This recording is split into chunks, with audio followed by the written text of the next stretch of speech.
이번 주는 저희가 영적 전쟁에 대해서 강의를 하도록 하겠습니다. 두 번의 영적 전쟁 강의와 또 마지막 날은 영적 권위에 대해서 말씀을 나누겠는데, 오늘 영적 전쟁 첫 번째 시간입니다. 사도 바울은 에베소 교회 성도들에게 편지를 합니다. 이 에베소 교회는 교회에 관해서 사도 바울이 많은 것을 우리들에게 얘기하고 있습니다. 그리고 이 교회 생활 가운데서는 성도의 생활, 또 가정에서의 생활, 부모와 자녀 간의 생활, 부부 간의 생활, 여러 가지 이야기를 하는 것이죠. 그리고 마지막으로 이 마귀의 관계에 대해서 대적하라고 하면서 권면하고 있는 것입니다. 그래서 오늘 10절에 보면은 끝으로 주 안에서와 그의 힘의 능력으로 강건해지라.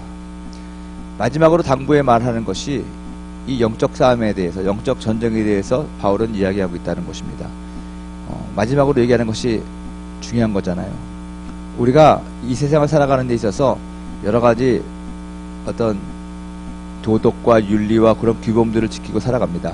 크리스찬으로서 지켜야 될 것들을 가지고 살아가게 되는 것입니다. 하지만 우리가 그런 모든 것들도 중요하지만 마지막으로 우리가 꼭 기억해야 될 것이 있는데, 오늘 사도 바울이 당부한 것처럼 이 영적인 싸움에 대해서, 배후의 영에 대해서 우리가 알아야 된다는 것입니다. 눈에 보이는 것이 다가 아니라는 것입니다. 그 배후의 영이 있다라는 것입니다. 예수님도 사역을 하시면서 그런 것들을 우리들에게 많이 알려주셨습니다. 예를 들어서 예수님이 제자들과 함께 배를 타고 가는데 배에서 주무셨습니다. 바람이 일어나서 풍랑이 불면서 예수님이 탄 배를 침몰시키려고 공격했습니다.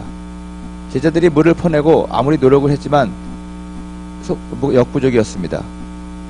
그때 예수님께서 일어나셔서 뭐라고 그랬습니까? 바람을 향하여 꾸짖으셨습니다. 예수님이 정말 바람을 향하여 꾸짖으셨을까요? 예수님은 바람을 향해서 꾸짖은 것이 아니라 바람을 일으키는 그 배후의 영에 대해서 꾸짖으신 것입니다. 잠잠하라고. 그러자 그 배후의 영이 떠나가자 바람이 잠잠해졌습니다. 그 이유가 어디 있습니까?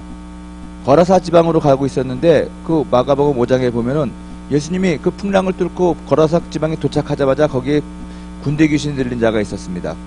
근데 그 아래에 있는 귀신들이 뭐라고 얘기합니까? 당신이 오는 것을 우리가 막으려고 그랬다는 것입니다.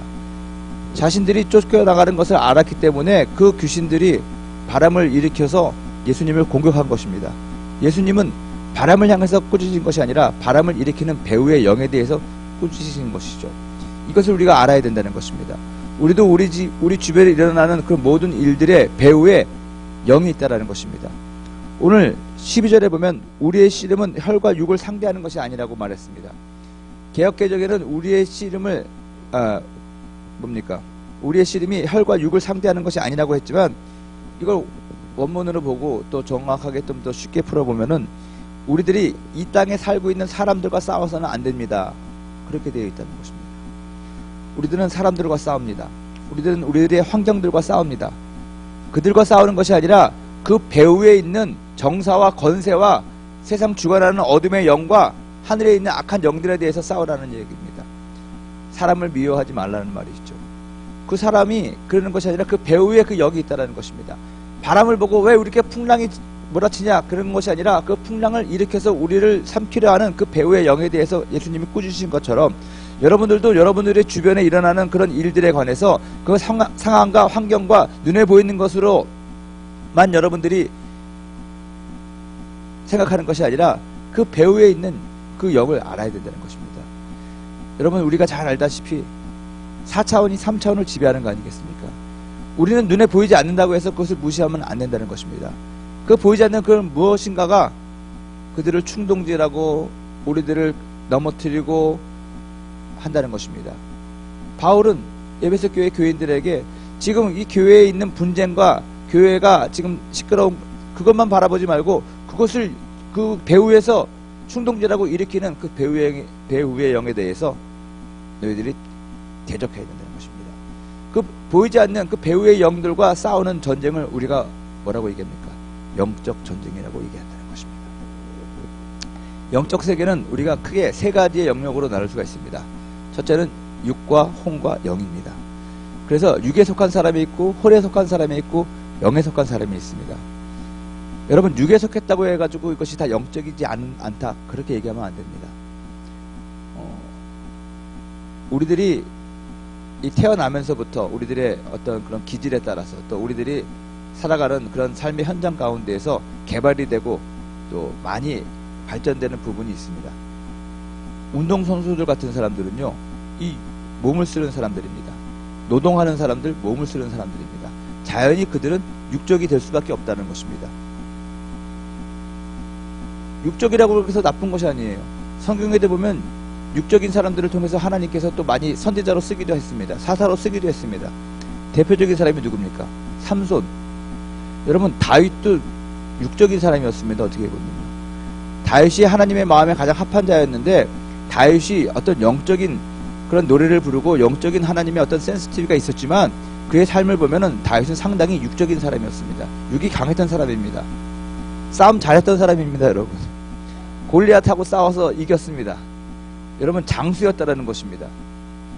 그는 여자를 좋아했습니다. 약했어요. 육적인 사람이죠. 그래서 바세바뿐만입니까? 나발의 아내 누굽니까? 아비가일도 육적인 사람이었어요. 삼손 힘으로 하나님의 사사가 되었던 사람입니다. 우리가 너무 육적인 것을 무시해서는 안 되는 것입니다. 사람들마다 그게 다 기질이 있거든요. 그래서 육이 강한 사람들은 그것을 이용해서 또 하나님 앞에 영광을 돌려야 됩니다. 우리가 일을 할 때도 회의를 할 때 충무단이라든지 뭐 이렇게 회의를 할 때 육이 강한 사람들은 절대 배고플 때 회의하면 안 됩니다. 밥부터 먹어야 된다는 것입니다. 근데 그런 사람한테 금식하고 막 금식을 강요하면서 기도만 하자고 그러면 기도하면서도 짜증이 나는 것입니다. 잘 그 상황을 보면서 그거 해야 된다는 것입니다. 혼이 강한 사람이 있어요. 혼이 강한 사람. 공부를 많이 하는 사람, 공부하는 걸 좋아하는 사람, 교수님들. 그런 사람들은 지식이 쌓아지면서 결국 혼이 강해질 수밖에 없습니다. 에스라, 성경에 나오는 대표적인 학자죠. 여러분, 에스라 같은 사람들은 그의 혼이 강한 사람들입니다. 하나님 앞에 그렇게 그것을 통해서 사용되어졌다는 것입니다. 모세도 어떻게 보면요, 혼이 강한 사람이었어요. 우울증의 대표적인 사람이거든요. 우리들이 그 혼이 강한 사람들에게, 이 지식이 있는 사람들에게 무조건 믿으라고 그러고 무조건 어떻게 가가지고 체육대회 하자고 그러고 그러면 안 됩니다. 여러분, 운동하기 싫어하는데 우리 하나가 되기 위하여 우리가 부천 운동장에 모여야 됩니다. 안 나오면 무슨 배만 당하는. 그러면요, 그 좋아하는 사람은 너무너무 좋지만 또 그거 힘들어하는 사람은요, 부천 운동장 가는 것보다는 그냥 IFC에서 아이언맨 3를 보는 게 훨씬 우리들이 단결에 도움이 될 텐데 뭐 이렇게 된다는 것입니다. 그래서 이게 골고루 해야 됩니다. 들로 산으로 갈 때가 있는가 하면은 어떤 전시회라던가 어떤 관람회를 하면서 또 이렇게 팀명을 다질 필요도 있다라는 것입니다. 영적인 사람이 있죠. 기도파죠. 그래서 어디 교회에서 무슨 운동회냐고, 어디 교회에서 무슨 세상 영화냐고, 기도원 가야지, 금식해야지. 그런 사람들도 있어요. 그게 영이 강한 사람들이거든요. 대부분 종교인들이 그렇습니다. 목사가 되는 사람들을 보면, 풀타임 사역자가 되는 사람들을 보면 이 영이 강한 사람들이죠. 어떻게 보면. 근데 그런 사람들도 하나님께서 이제 수많은 선지자들을 통해서 그런 사람들 사용했는데, 우리들은 일률적으로 모든 사람들이 우리 교회에서는 영적인 것만 되어야 된다. 그러면 안 돼요. 저는 별로 영적인 사람이 아닙니다. 근데 재밌는 거는요, 저보고 영성이 있대요. 참 이거 아이러니하죠. 저처럼 노는 거 좋아하고 저처럼 먹는 거 좋아하는 사람이 없습니다. 근데 사람들이 저보고 변성호 목사님은 착한 영성이 강하대요. 그 영성이 강할 수 있죠. 근데 제가 여러분들보다도 기도를 아마 더 많이 안 할 겁니다. 저는요. 그럼에도 불구하고 사람들이 영성이 있다라고 얘기를 합니다. 왜냐하면 나는 내가 강한 것을 알기 때문에 그것을 더 개발을 시킵니다. 나쁘게 개발시키는 것이 아니라 더 선하게 개발시킨다는 것입니다. 그러면 그것도 하나님께서 쓰시거든요. 그래서 그것이 확신 있게 나아가면 우리들에게는 그 하나님의 역사가 나타나는 것입니다. 그럼 영성이 있다고 생각을 하는 것이거든요. 저는 혼이 강한 사람이에요. 저는 의심의 왕자입니다. 여러분들은 저보다 훨씬 좋은 사람들이 많아요. 제가 임마누엘 선거대 가서도 얘기했는데, 저는 제일 부러운 사람이 하나님 말씀 한 번 듣고 믿는 사람이 제일 부러워요. 그냥 믿어진다는 거예요. 나는 안 믿어지거든요. 그래가지고 안 믿어지니까는요, 그걸 믿어질 때까지 휘벼 파는 것입니다. 성경 공부를 하고, 기도도 그래서 진짜 마음에 확신이 올 때까지 기도를 하는 거예요. 우리 집사람은요, 저랑 정말 다른 여잔데, 무슨 일을 하면은 나는 의심부터 하거든요. 진짜일까? 근데 이 친구는 왜 의심을 하냐는 거예요. 자기 다 믿어진다는 거예요. 어느 목사님이 설교를 해도 막 은혜를 엄청 받아요. 그래서 그게 은혜가 돼? 그랬더니 응 믿어져? 응 그러는 거예요. 목사님 말이잖아. 그래서 제가 그럽니다. 나도 목사지만 왜 당신은 남편 말은 안 믿고 남의 목사 말은 믿냐고 그렇게 얘기한 적이 있습니다. 이 사람은 잘 믿어요. 근데 나는 잘 안 믿어지니까는 조사를 또 하는 겁니다. 조사하고 연구하고 분석하다 보니까 이게 믿어지는 거예요. 어떤 사람은 주여 믿습니다. 기도만 잠깐 해도 딱 눈 뜨면 믿어져가지고 믿음이 확 생기는데 나는 1시간 이상 기도해야지 믿어질까 말까 하거든요. 그래서 무릎을 꿇는 거고요. 혼적인 사람들의 특징이 그렇습니다. 그럼에도 불구하고 그 방향이 다른 데로 가지 아니하고 하나님 앞에 가 있으면요, 하나님이 어떻게 하든지 간에 믿어지게 하고 사용하게 한다는 것입니다. 그리고 그러다 보면 그 과정 가운데서도 지식이 생기는 것이고 하나님에 대한 통찰력이 생기는 거 아니겠습니까? 그런 거 안 하더라도 믿으면 얼마나 시간이 세이빙이 되니까는 쓸데없이 처박혀 있지 않고 밖에 나가서 하나님의 복음을 전하면서 하나님이 주시는 그 은혜와 사랑을 전할 수 있다는 게 얼마나 큰 축복이고 은혜입니까? 갈등 가지 않잖아요. 흰머리 생기지 않는 거 아니겠습니까? 이 모든 것들이 세계 영적 전쟁에 포함이 된다는 것입니다. 그래서 내일 우리가 전신갑주를 입고 싸우는 방법에 대해서도 말씀하겠지만, 여러분 우리가 이것을 잘 알고 이런 이해 속에서 이 보이지 않는 배후의 영에 대한 싸움을 해야 된다는 것입니다.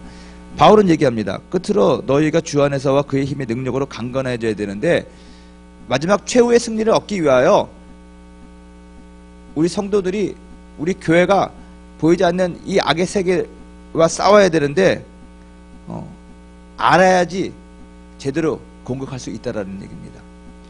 그 힘의 능력이라는 것은 성령의 능력이죠. 하나님의 능력이죠. 근데 그 능력이 방향이 잘 맞으면 소용이 없다는 것입니다. 정확하게 어디를 향해서 싸워야 되는지 알고 쳐야 된다는 것입니다. 아무리 내가 아이언맨 같이 여기서 장풍이 나간다고 하더라도 이 방향이 들으면 저쪽에 있는데 이쪽에다 대고 쏘면 소용이 없다는 것입니다. 물론 파워가 엄청 나가지고 커가지고 대충 때려도 그 파장으로 다 죽어버리면은 뭐 괜찮는데, 정말 영성이 강한 사람들은요 정말 그래요. 클레이 사격장을 가면 총알이 하나만 나가는 것이 아니라 한 300알 정도가 팡 퍼져나가가지고 대충 쏘면 다 맞죠. 그런 거 마찬가지로 그런 적이 있습니다. 예전에 우리 이 부모님 세대들은 그랬습니다. 그들이 잘 알지 못했어요. 체력도 잘 못 먹어서 늘 영양실조에 있었고 공부하지 못했습니다. 하나님에 대한 지식도 별로 알지 못했죠. 그럼에도 불구하고 그들은 정말 그야말로 영이 강했습니다. 하루에 막 5시간, 6시간씩 기도를 하니까. 그리고 막 하다 보니까는 어디가 방향인지 모르고 그냥 성령이 인도하신 대로 막 했는데 그게 다 맞는 거예요. 산탄총을 막 쏘되는 것이죠. 그런 시대가 있었습니다. 근데 요즘에는 마귀도 진화가 많이 돼가지고요. 그 잘 안 맞아요. 정확하게 조준을 해야 된다는 것입니다. 방사능을 쓸 때 정확하게 우리들이 어느 부위에다가 쏴야 될지를 딱 알고 쏴야지. 엉뚱한 데다 쏘면은 그 방사능이 우리를 치료하는 것이 아니라 우리를 더욱더 아프게 한다는 것입니다. 이 영적 싸움이 마찬가지예요. 기도하면서 우리가 가지고 있는 그 확신과 능력들을 제대로 탁 해야 되는데, 어떤 사람들은 방향이 틀리기 때문에 이 세상을 향해서 쏴야 될 것을 교회를 향해서 뜨뜨뜨뜨뜨 쏴가지고, 세상 사람들과 어떤 악의 영들과 싸워야 되는데 자기 주변에 있는 그 가족과 그 사람들에게 쏴버리는 거예요. 그거 안 좋은 것이죠.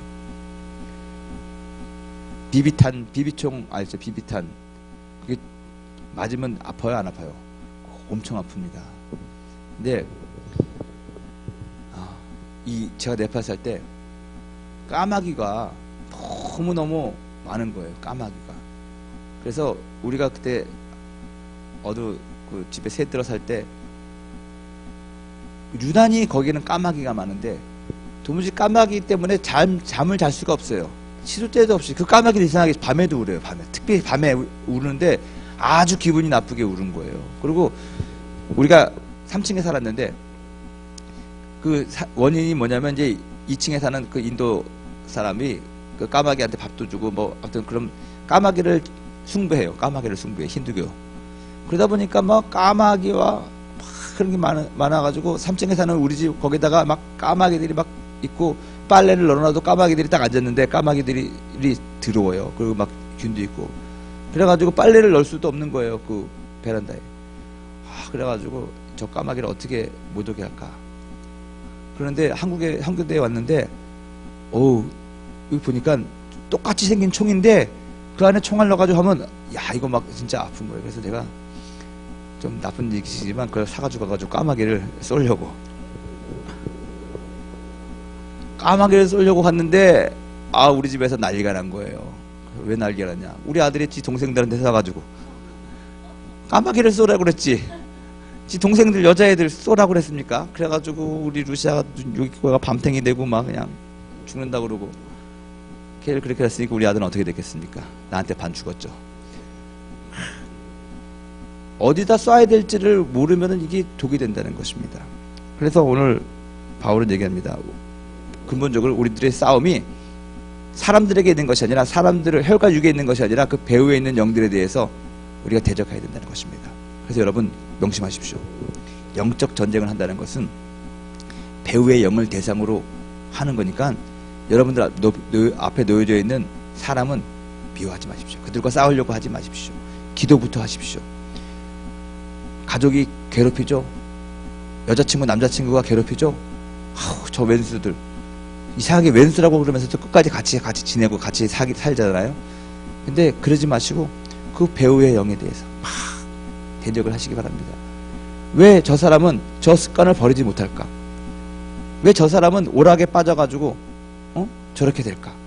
왜 저 사람은 왜 술 담배에 쩔어가지고 저걸 못 끊을까? 그 미워하지 마시고요.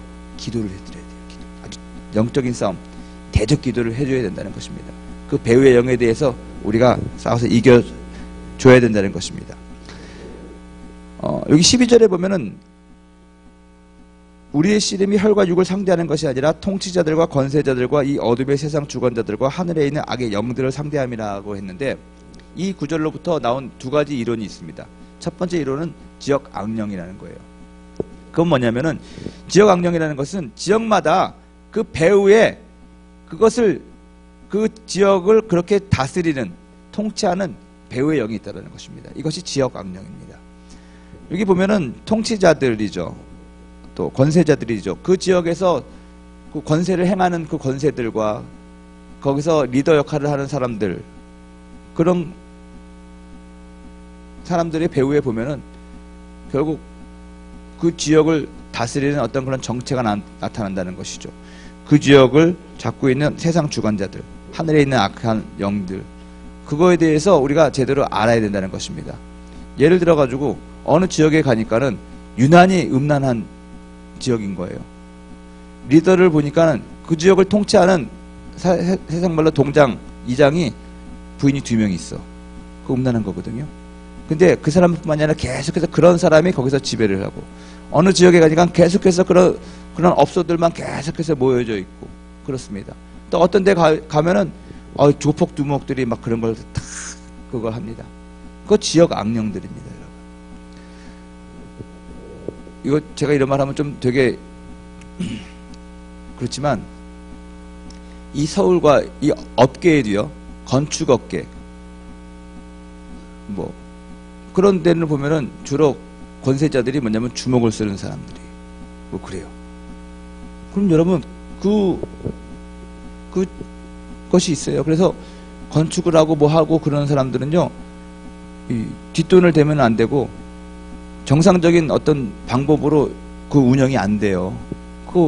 우리가 좀 더 깊게 생각해 보면은 그것을 잡고 있는 권세자들이 그런 주먹을 쓰는 분들이라던가 어떤 밤의 세계에서 어떤 불법적인 일을 주로 하는 사람들이 그걸 다스리고 있거든요. 권세 잡고 있거든요.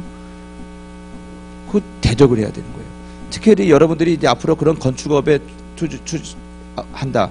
뭐 그렇게 내가 이렇게 딱 대놓고 얘기해서 오해는 하지 마시기 바랍니다. 예를 들어서 말하는 거예요. 그러면 특별히 그런 사람들은 그 주먹과 어떤 폭력과 어떤 그런 거에 대해서 정말 대적 기도를 많이 하고 뛰어들어야 된다는 것입니다.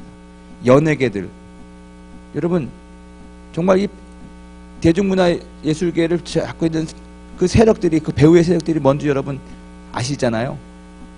요즘에 영화에도 보면 뭐 상납을 해야 되고 뭐 해야 되고 막 그런 것이 있잖아요. 그것을 다 주관하고 있는 그 영이 음란하기 때문에 그런 것이고, 그렇기 때문에 그렇습니다. 그러면 그거에 대해서 분명히 알고 우리가 대적을 해야 되는 것입니다. 근데 지역 악령이라고 얘기했을 때는 특별히 그러한 강한 세력들이 있는 중요한 포지션이 있다는 거예요. 그런 위치가 있다는 거예요. 우리가 그게 거점이거든요. 영적인 거점이거든요. 거기부터 부실이라는 것입니다. 그래서 우리가 전도를 나갈 때라든가 우리가 어떤 일을 할 때에도 아주 스트롱홀드라고 하잖아요. 예를 들어 영등포 지역에 상당히 음란하고 어떤 퇴폐적인 어떤 그런 것이 있으면 그 중에서 가장 포스트가 어디에 위치되어 있느냐, 롯데백화점 뒤냐, 신세백화점 앞이냐, 어디냐, 그걸 알아야 된다는 거예요. 예를 들어가지고 제가 이렇게 지나가면서 보면은 예전에는 신세계백화점 뒤에 정말 아주 그 영적인 지역 악령들이 아주 강하게 있는 그런 뭐 지역이 있었습니다. 거기 사창가도 있었고, 거기 무슨 디스코텍스 있었고 막 있었습니다. 근데 요즘에는 거기가 이제 개발됐어요. 타임스퀘어가 되면서 없어졌어요. 그러면서 그 앞쪽 건너편에 보면은 거기 무슨 경마장도 있고, 스크린 경마장도 있고, 거기 모든 막 술집들, 무슨 방들, 무슨 호텔들이 잔뜩 모여져 있는 데가 있어요. 어떻게 보면 거기 옮겨간 것이죠. 저는 개인적으로요, 이 영등포의 예를 들면은 제가 신학교 다닐 때 우리 선배님 중에서도 그렇고 그 영등포 일대를 계속 전도하고 중보하던 그룹이 있었거든요. 그래서 저도 신학교 다닐 때 한번 제가 간증을 했지만 따라서 거기 있는 그런 사창가 전도도 하고 그랬어요. 토요일마다 가가지고 전도지 나눠주고 그 예수님 믿으라고 띠뚫고 그 앞에서 미성년자는 출입하지 못합니다라고 써있는 편말이 있었거든요. 그 앞에서 우리가 나온 거죠. 적어도 우리가 그렇게 탁 하고 있으면은 적어도 교회 한두 번 다녀보는 사람들은 그거 보고 찔려서 그 안에 들어가지 말라고 그렇게 하고 막 전도지 나눠주고 하다가 또 잡혀 들어간 적도 있고 막 그런데 희한하게요, 몇 년이 지난 다음에 거기가 개발이 돼버렸어요. 그래가지고 거기 막 백화점이 들어서고 거기 타임스퀘어 들어오고 거기는 깨끗해지잖아요. 그러더니 그 사람들이 또 다른 데로 옮겨갔는데 그 앞쪽으로 더 많이 올라간 것 같아요. 근데 그 앞쪽으로는 옛날에 다 시장이었거든요. 야채 시장이었어요. 거기는. 그렇잖아요, 집사님. 그 앞에는. 그리고 영등포역 뒤쪽에 또 다른 사람이 있었는데 이런 게 막 흘러가는 것 같아요. 근데 저는 우리가 기도하고 하면은 그런 스트롱홀드들이 점점 이렇게 밀려 나가거든요. 설 데가 없는 것이거든요. 중요한 거는 그것이 역류하지 않게 만들어야 돼요. 역류라는 건 뭡니까? 뭐 가정집으로 들어가거나 그러면 안 된다는 거예요. 이 한국 사회가 진짜 그런 영향이 많아요. 그런 거 없애버리니까 미아리도 그렇고 뭐도 그렇고 그런 거 없애버리니까 그것이 아이들 학교 주변으로 가고 막 흩어져 가고 있는데 싸움을 우리가 제대로 좀 해야 될 필요가 있다는 것입니다. 이게 지역 악령 이론이에요. 그래서 우리가 어떤 월드미션이라든가 전도를 나갈 때도 그렇고 우리가 사업을 할 때도 그렇고 분명한 그런 영적 배후에 대해서 알아야 된다는 것입니다. 그것을 알고 그림을 그리는 거예요. 지도를 그리는 거예요. 그것이 뭐냐면 영적 도회입니다. 영적 도회는 뭐냐면 특별히 이러한 세력들이 어떤 그들의 정체가 어디에 드러나냐면 그 역사를, 그 지역의 역사와 또 뭡니까? 관습들, 그 다음에 건축물들, 그런 것들을 잘 보면요, 그 배후를 잡고 있는 그 영의 잔재들이 있어요. 모든 게 흔적이 나오게 되어 있습니다. 흔적이. 우리 아들이 있던 곳은 항상 쓰레기가 나와요. 먹는 거. 이상하죠. 아무튼 잠깐 내 방에 들어왔을 때 가도 나는 우리 아들이 들어왔다 간 걸 압니다. 뭐냐면 꼭 어질러 놓고 가거든요. 마찬가지예요. 이 마귀들이요, 이 귀신들이 자기네들이 안 보이는 것 같지만 자기가 있다라는 표시를 꼭 내요. 영역 표시를 내요. 그것이 보면은 제일 많이 나오는 것이 이 건축물들 가운데 상징들, 심벌들 가운데 나타난다는 것입니다. 알게 모르게 그런 심벌들이 그렇게 있어요. 제가 여러분들에게 권면하는 것은요, 타투 같은 거 하지 마세요. 그거 한동안은 패션이라고 해서 멋으로 그거 했는데, 제가 타투의 나라에서 살다 왔잖아요. 인도, 네팔은요, 그게 정말 많아요. 근데 그게 전부 다 의미가 있다라는 것입니다. 그 문양들과 그런 것들이 그 몸에 새기는 것들에 그 의미가 다 있어요. 물론 우리는 그런 의미를 모르고 새기죠. 근데 아까 말한 것처럼 배우의 영이 있잖아요. 그것을 추적해 나가다 보면요, 그 의미가 추영돼 가지고 거기다가 몸에다 새기는 거거든요. 그러니까 그렇게 하면 안 돼요. 제가 아는 우리 존경하는 선교사님 한 분이 있는데, 그분이 어느 날 저한테 오더니 등을 딱 보여줘요. 어깨 쪽지를. 변 목사 당신만 봐, 그러면서. 그래서 딱 보니까 십자가가 문신되어 있어요. 그래서 왜 그랬어? 그랬더니 어느 날 다 기도를 하는데, 내가 평생 십자가를 내 몸에 품고 살아야겠구나. 그래가지고 참 십자가를 스스로 도안을 해가지고 몸에다 새겼다는 거예요. 그래서 내가 그 의미는 좋지만 그 어디 가서 그런 얘기 하지 말라고. 그거 괜히 오해받는다고. 괜찮아, 난 선교사니까 뭐 한국에서 내가 옷 벗을 일이 있겠어? 막 그러고 있었어. 근데 몇 년이 지난 다음에 저한테 고백을 하는 거예요. 선교사, 나 좋아하니까 날 따라서 또 이거 문신할까봐 얘기하는데 절대로 하지 마. 아무리 그건 십자가라도, 십자가 할아버지라도 거기다 새기면 안 돼. 그러는 거예요. 왜요? 그랬더니 알지 못하는 그런 눌림과 영적인 부자유함과 그런 것이 있었는데, 아무리 생각해도 내 몸에다 이걸 새겨서 그런 것 같다고 그러는 거예요. 물론 이건 하나의 상징적으로 얘기를 한 거지만, 건축물이라든가 어떤 그런 상징들과 심벌들이 항상 그 마귀의 잔재 가운데 남아 있어요. 그래서 우리가 지역에 가가지고 가만히 이렇게 보잖아요. 그 빌딩을 보고 조각들들 보고 그런 거 쭉 보면요, 그게 보일 때가 있어요. 그래서 조사를 하는 거예요. 그 지역에 어떻게 이 도시가 만들어졌고, 여기에 왜 이런 상인촌이 생겼고, 그런 것을 쫙 조사해 보는 거예요. 동대문 시장, 남대문 시장, 왜 많은 내 가운데서 여기에 이렇게 상권이 구성되어 있을까? 그걸 잘 조사를 해보세요. 왜 종로는, 또 강남은, 압구정동은, 강남이 개발되는데 왜 하필이면 압구정동에 젊은 사람들이 모이게 만들어졌고 신촌과 홍대에 모이게 될까? 세상에 좋은 대학들도 많은데 왜 이 신촌에 대학들이 모여가지고 있고, 거기에 어떤 아카데믹한 그런 분위기보다는 거기서 놀고 마시고 흥청거리고 그렇게 만들어졌을까? 여러분, 그것을 그 지역의 그 타운이 만들어진 배경을 조사를 하는 거예요. 거기에 습관들, 왜 사람들이 거기만 가면은 막 일탈하게 될까? 여의도 순복음교회 앞에서는 사람들이 거룩하고 하는데, 이상하게 저 강 건너만 가면은 막 사람들이 막 흐지부지 되는 거예요. 왜 그럴까? 이유가 있습니다. 군복, 왜 남자들은 멀쩡하게 이렇게 탁 양복도 입고 할 때는 점잖은데 예비군복만 입고 나면 이상하게 될까? 여러분, 그것도 조사를 잘 해보세요. 그게 이유가 있습니다. 원인이 있습니다. 그것들을 딱 적어놓고 딱 보면 한눈에 이게 지도가 그려지는 거예요. 그러면 우리가 이제 싸움을 어떻게 해야 될지를 아는 것입니다. 기도할 때 분명한 그 폭격을 해야 될 그 지점을 알게 된다는 것입니다. 그리고 싸움은 뭘로 합니까? 기도 플러스 반대의 삶입니다. 여러분, 이 육이 강한 지역이 있잖아요. 그래서 사람들이 그쪽만 가면 육이 강해지잖아요. 홍대 앞에 가면 육이 강합니다, 여러분.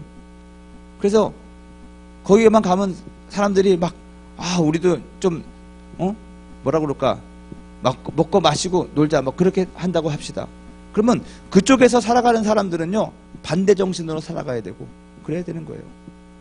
철저히 거기서 더 하나님의 그 육적인 거랑은 어떤 반대가 되는 그 정신으로 살아가면서 성경적인 원리로 싸우고 기도를 해야 된다는 것입니다. 우리가 세상을 정복해야 되는 여호수아인데 세상을 바로 알아야 되거든요. 근데 세상과 같이 그렇게 흔들려 버리면 안 된다는 것입니다. 분명히 알아야 돼요. 제가 여러분들과 같이 호흡하기 위해 저도 캐주얼한 옷을 입습니다. 하지만 이것은 하나의 여러분들과 같이 호흡하려고 이걸 입는 것이지, 만일에 여러분들이 그 옷 입는 거라든가 그런 것들이 정말 이 배우가 안 좋다라고 생각하면 저는 그렇게 입어서는 안 되는 거예요. 무슨 말인지 이해가 되시죠? 여러분들은 정직한 영이 여러분들의 배우 안에 있으니까는 제가 여러분들과 같이 호흡할 수가 있습니다. 같이 이렇게. 그렇지만 그렇지 않은 경우에는요, 제가 구별되게 입어야 된다는 것입니다. 무슨 말인지 이해가 되셨습니까? 자기가 어떤 지역에서 사역을 하느냐에 따라서, 내가 누구를 어떤 것을 대상으로 내가 하는 거에 따라서 기독교인으로서 취해야 될 그런 대상이 있다는 것입니다. 저는 사실 가장 해보고 싶은 것이 하나 있었습니다. 그 성경 묵상을 하는데 제가 아주 좋아하고 내가 아주 붙잡고 있는 말 중에 하나가 뭐냐면 귀뚫은 종의 이야기거든요. 출애굽기에 나온. 언젠가 여러분들에게 이 설교를 한 번 더 할 수 있을지 모르겠지만 그 시린 사랑 이야기인데, 귀뚫은 종의 그 이야기를 묵상할 때마다 나는 참 마음이 시려지고 막 저려져요. 그래가지고 나도 평생 귀뚫은 종의 마음으로 살아야겠다, 그렇게 살아갑니다. 그래서 어느 날 나도 귀를 뚫었으면 어떨까, 그렇게 얘기를 한 적이 있습니다. 그랬다가 같이 사는 자매의 반대로 인해 가지고 아직까지 못 들고 있는데, 이게 마찬가지. 세상에서 사람들이 남자도 그렇고 귀도 뚫고 코도 뚫고 뭐 이렇게 산다고 해서 우리가 그것을 갖다가 아무런 개념 없이 그걸 하고 가면은 결국 그 세력이 우리가 먹힌다는 거예요, 여러분. 그 영향력이요, 세요. 만일에 내가 그것을 컨트롤할 수가 있다면 그 힘은 우리가 선하게 사용할 수가 있는 것이지만, 우리가 그것을 컨트롤할 수 없을 때 그렇게 귀도 뚫고 문신도 하고 이것저것 하다 보면은 그렇게 빠져가는 거예요, 여러분. 차라리 정말로 우리가 이 종교 목회자로서 살아가면서도, 성직자로 살아가면서도 그런 세상의 어떤 그런 힘, 내가 사역하는 이 대상에게 내가 이길 힘이 없으면요, 그들과 달리 해야 된다는 것입니다. 마지막으로 부탁을 드리는 건데, 예를 들어 가지고요, 젊은이들 사역한다고 해서 젊은이들이 모여있는 그런 곳에서 개척을 하고 뭐 홍대나 압구정동에 가가지고 청담동 가가지고 막 하는 사람이 있습니다. 근데 그들의 생명을 이길 수 있는 능력이 없어요. 그럼에도 불구하고 그들과 똑같이 되려고 옷도 그렇게 입고 다니고 그들의 삶의 습관 비슷하게 하고 다니니까 결국 그것으로 그 힘에 져가지고 결국 목회를 못하고 가라는 사람 많이 봤습니다. 차라리 그럴 때는요, 촌스럽더라도 넥타이 매고 목회자 티를 내고 다녀야 된다는 것입니다. 근데 그렇지 않고 우리는 세상과 같이 이렇게 해야 된다고 가는데 그 세상을 이길 능력이 없어요. 그러면 안 된다는 것이죠. 그래서 저는 어느 날 그래요. 교육전도사들 또 목사님들 쭉 있으면 나중에 그러죠. 교육전도사들은 양복 입고 다녀. 교육전도사들은 머리 파마하지 마, 염색하지 마. 아주 촌스럽게 우리가 생각하는 교육자답게 입고 다녀. 그렇게 요구할 때가 있습니다. 왜냐하면 아직 그 생명이 이 사람들하고 견주해봐가지고 이길 능력이 없으니까요. 이게 질서입니다, 여러분. 이게 영적 권위에 대해서 나올 때 이게 얘기를 할 건데, 우리가 지금 사역하고 있는 이 대상에 대해서 어떤 영적인 어떤 그런 기싸움에서 지는 사람이 똑같이 살려고 그러면은요, 그거는 목회가 안 돼요. 치리가 안 되는 거예요. 여러분, 이것을 분명히 여러분들이 기억을 하고, 하나의 이건 예를 들었지만 여러분들이 세상에서 살아가는 그 모양도 마찬가지라는 것입니다. 그 세상의 영역 가운데서도 그런 구별이 있어야 되는 거예요. 이런 새벽기도, 이런 순돌이 훈련을 통해서 철저하게 여러분들의 영이 강해지고 여러분들의 속사람이 강해지고 그런 상태로 가가지고 하면 여러분들이 자유하게 할 수가 있어요. 근데 그렇지 못하면은요, 진다는 거예요. 그러면 처음부터 겉으로 겉모양 보는 것부터 시작해가지고 우리가 좀 구별되게 반대 정신으로, 반대의 삶으로서 살아가면서 싸워야 될 줄로 믿습니다. 아멘.